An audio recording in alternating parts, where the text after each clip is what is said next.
Once a merchant was going through the forest with his camel. He left it in the forest as it was sick and continued his journey all by himself.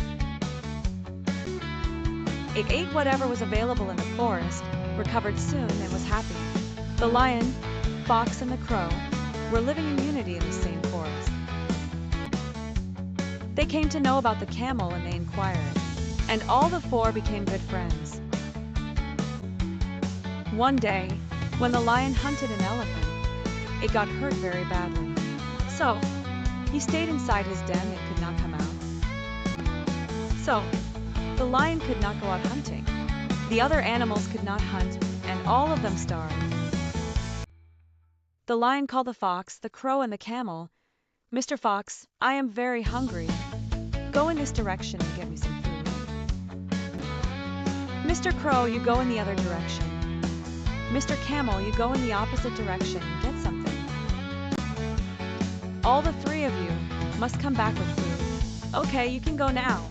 All the three, which went into different directions, could not get any food. They met again together and took a decision.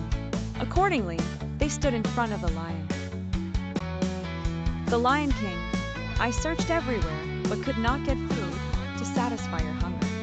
So I offer myself as food and you can eat me." "No, my lord, the crow is too small.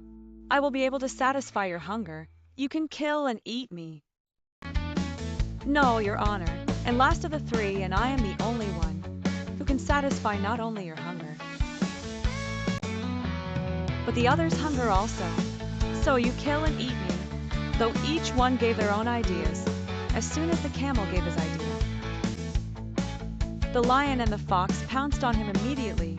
Moral: those who cunning will always fulfill their wicked thoughts, however friendly you may be. If you trust others easily, you will naturally have to face unexpected difficulties.